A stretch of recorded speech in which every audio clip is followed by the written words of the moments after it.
आज हम पढ़ेंगे धातु एवं अधातु। अब ये धातु क्या होता है और अधातु क्या होता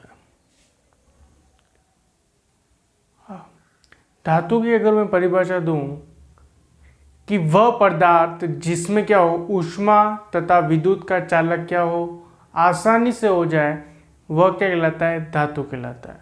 और अधातु में क्या होता है, अधातु जो पदार्थ होते हैं वो क्या होते हैं, ऊष्मा तथा विद्युत के क्या होते हैं, कुचालक होते हैं। दैट्स मीन कि कुचालक का मतलब क्या होता है, उसमें विद्युत का प्रवाह नहीं होता है, विद्युत का प्रवाह नहीं होता है। जैसे मैं धातु की परिभाषा लिखता हूं, वह पदार्थ जिसमें विद्युत धारा एवं ऊष्मा का चालन, वह पदार्थ जिसमें विद्युत धारा एवं ऊष्मा का चालन आसानी से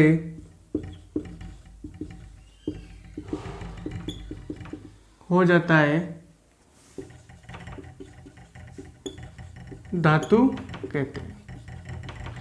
क्या होता है, वह पदार्थ जिसमें विद्युत धारा एवं वह पदार्थ जिसमें विद्युत धारा एवं ऊष्मा का चालन आसानी से हो जाता है, वो क्या कहलाता है, धातु कहलाता है।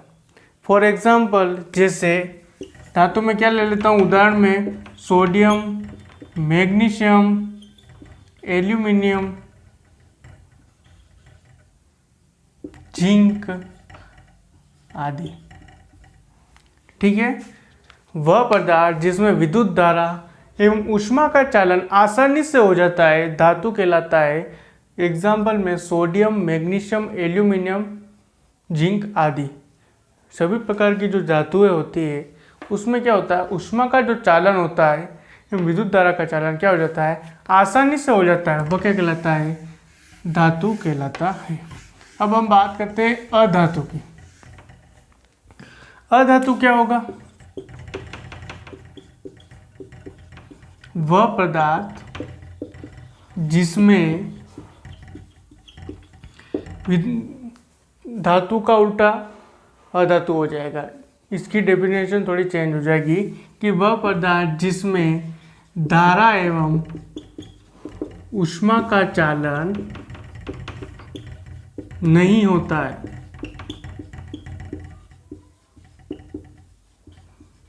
अर्थात क्या होंगे ये, अर्थात ये कुचालक होते हैं, कुचालक होते हैं।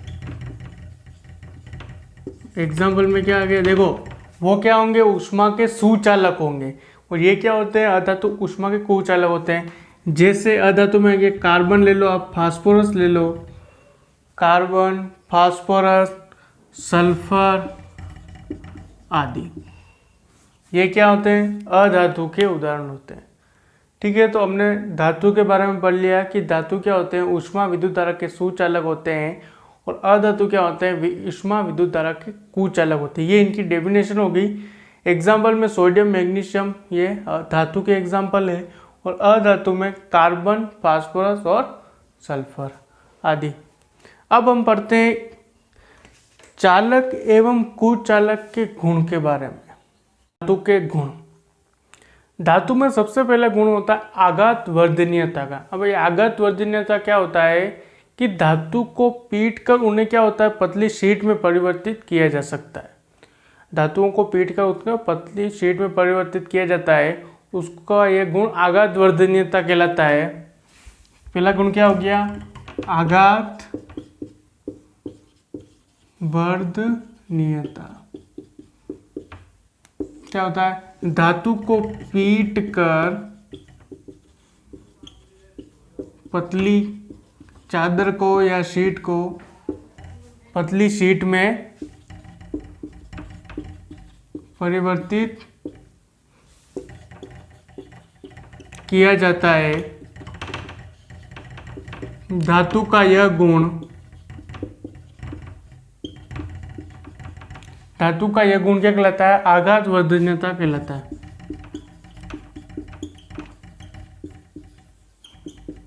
आघात वर्धनीयता कहलाता। ठीक है, पहला गुण क्या हो गया कि धातु को पीटकर पतली चादर या पतली शीट में परिवर्तित किया जा सकता है। यह गुण क्या कहलाता है? आघात वर्धनीयता कहलाता है। दूसरा जो गुण है वो है तन्यता का गुण। तन्यता क्या होती है कि धातु को खींचकर पतले तार के रूप में परिवर्तित किया जा सकता है। उसे क्या कहते हैं? तन्यता कहते हैं। धातु को खींचकर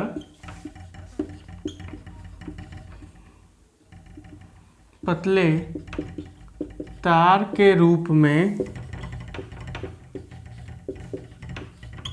परिवर्तित किया जा सकता। इसे क्या कहते हैं? तन्यता कहते हैं। फर्स्ट आघात वर्धनीयता होगा, तन्यता क्या होगा? धातु को खींचकर पतले तार के रूप में परिवर्तित किया जा सकता है। तीसरा उसमें गुण आता है कि धातु क्या होते हैं? चमकीले होते हैं। क्या होते हैं? धातु क्या होते हैं? चमकीले होते हैं। और चौथा जो गुण आता है वो क्या आता है? ऊष्मा के सुचालक। ऊष्मा के क्या होते हैं? धातु सुचालक होते हैं। और पांचवा गुण आता है विद्युत धारा के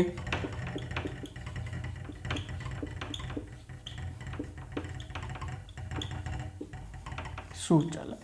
ठीक है, ये हमने पढ़ लिया धातु के गुण। धातु का फर्स्ट गुण क्या है? आघात वर्धनीयता का गुण होता है। दूसरा तन्यता का। तीसरा चमकीले होते हैं, ऊष्मा के सुचालक होते हैं। और विद्युत धारा के क्या होते हैं? सुचालक होते हैं। अब देखना, अगर आपको धातु एवं अधातु में डिफरेंस पता करना है, दोनों में अंतर क्या क्या है, कोई पूछ ले धातु एवं अधातु में अंतर स्पष्ट कीजिए, तो सबसे पहले आपको धातु की डेफिनेशन लिखनी है कि धातु वह होते हैं जो क्या होते हैं? विद्युत धारा तथा ऊष्मा के सुचालक होते हैं। और अधातु क्या होते हैं? विद्युत धारा ऊष्मा के कुचालक होते हैं। दोनों के उदाहरण लिखने हैं। उसके बाद आपको लिखना है कि धातु में आघात वर्धनीयता का गुण पाया जाता है, लेकिन अधातु में ये इस प्रकार का कोई गुण नहीं होता। तन्यता धातु में यह गुण होता है, लेकिन अधातु में ये गुण नहीं होता। धातु चमकीले होते हैं, लेकिन अधातु चमकीले नहीं होते। ऊष्मा के सुचालक होते हैं और अधातु ऊष्मा के कुचालक होते हैं। विद्युत धारा के कुचालक होते हैं, सुचालक होते हैं धातु, और अधातु क्या होते हैं? कुचालक होते हैं। तो इस प्रकार 5 पॉइंट आप धातु और अधातु में डिफरेंस पता कर सकते हैं। ठीक है, अब हम अगला जो पढ़ते हैं, धातु और अधातु के रासायनिक अभिक्रिया। धातु और अधातु की रासायनिक अभिक्रिया की धातु की ऑक्सीजन के साथ अभिक्रिया कराएंगे, अम्ल के साथ अभिक्रिया कराएंगे तो क्या होगा? पढ़ते हैं धातु और अधातु की रासायनिक अभिक्रिया। सबसे पहले हम पढ़ते हैं ऑक्सीजन के साथ अभिक्रिया। जब धातु ऑक्सीजन के साथ अभिक्रिया करता है तो क्या बनाता है? धातु ऑक्साइड बनाता है। जैसे मैग्नीशियम, मैंने एक धातु लिया, यदि वो O2 के साथ ऑक्सीजन के साथ अभिक्रिया करता है तो वो क्या बनाएगा? मैग्नीशियम ऑक्साइड का निर्माण करता है। ठीक है, ये तो हो गई ऑक्सीजन के साथ अभिक्रिया। जल के साथ अभिक्रिया, आपको बता दूं कुछ धातु, जैसे मैं एग्जांपल लेता हूँ सोडियम का। सोडियम जल के साथ तीव्र अभिक्रिया करता है, लेकिन कुछ धातु ऐसे होते हैं जो जल के साथ अभिक्रिया करने में टाइम लगाते हैं, मतलब उनकी जो अभिक्रिया होती है वो मंद गति से होती है, जबकि और सोडियम की अभिक्रिया होती है तीव्र गति से होती है। अधातु क्या होते हैं? जल के साथ अभिक्रिया नहीं करते हैं, उन्हें क्या होता है? जल के अंदर डाला जाता है, और क्योंकि वो वायु के संपर्क में आने पर क्या होता है? आग पकड़ लेते हैं। जैसे फास्फोरस को जल के भीतर रखा जाता है। ठीक है, तो धातु। अब हम पढ़ते हैं अम्ल के साथ अभिक्रिया। तीसरी अभिक्रिया पढ़ते हैं अम्ल के साथ। जैसे मैं एग्जांपल लेता हूँ सोडियम का। सोडियम जब HCl से अभिक्रिया, ये देखो हाइड्रोक्लोराइड अम्ल है, हाइड्रोक्लोराइड अम्ल, ये क्या है, सोडियम है। जब सोडियम हाइड्रोक्लोराइड अम्ल से अभिक्रिया करता है तो क्या बनाता है, NaCl, ये H2 बाहर निकल, क्या बनाएगा, सोडियम क्लोराइड का निर्माण। जब धातु अम्ल के साथ अभिक्रिया करती है तो धातु क्लोराइड का निर्माण करती है और हाइड्रोजन गैस क्या निकलती है, बाहर निकलती है। अम्ल हमने पढ़ लिया था। अम्ल में क्या होता है, अधातु जो होते हैं, अधातु क्या होते हैं, अम्ल के साथ अभिक्रिया नहीं करते हैं। अब हम पढ़ते हैं क्षार के साथ अभिक्रिया। क्या पढ़ेंगे, क्षार के साथ अभिक्रिया। जैसे NaOH क्या है, क्षार है, सोडियम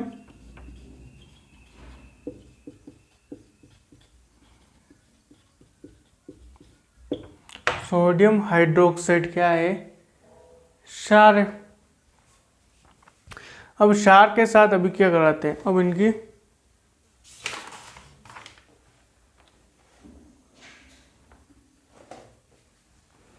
जैसे मैं ले लेता हूं मैग्नीशियम। जब मैं मैग्नीशियम की सोडियम हाइड्रोक्साइड के साथ अभिक्रिया कराता हूं तो क्या बनता है,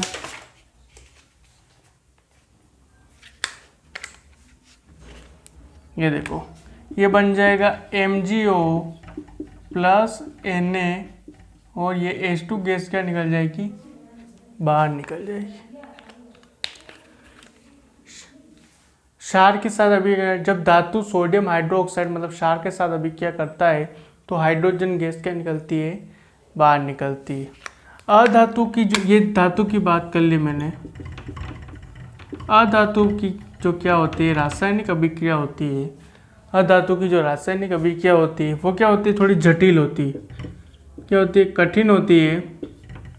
अधातु क्या होते हैं, अधातु की जो क्षार के साथ अभिक्रिया होती है वो क्या होती है, थोड़ी कठिन होती है, जटिल होती है। ये होगी क्षार के साथ अभिक्रिया। अब हम पढ़ते हैं विस्थापन अभिक्रिया। विस्थापन अभिक्रिया, अब विस्थापन अभिक्रिया क्या होती है, पांचवा पॉइंट है विस्थापन अभिक्रिया, इंपॉर्टेंट है।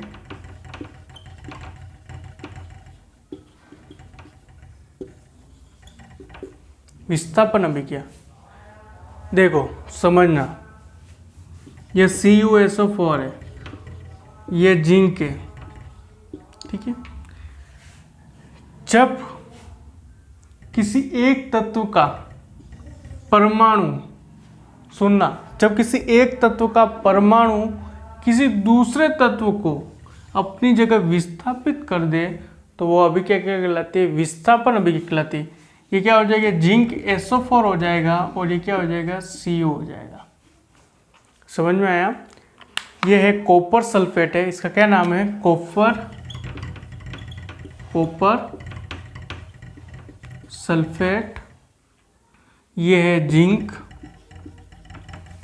ये है जिंक सल्फेट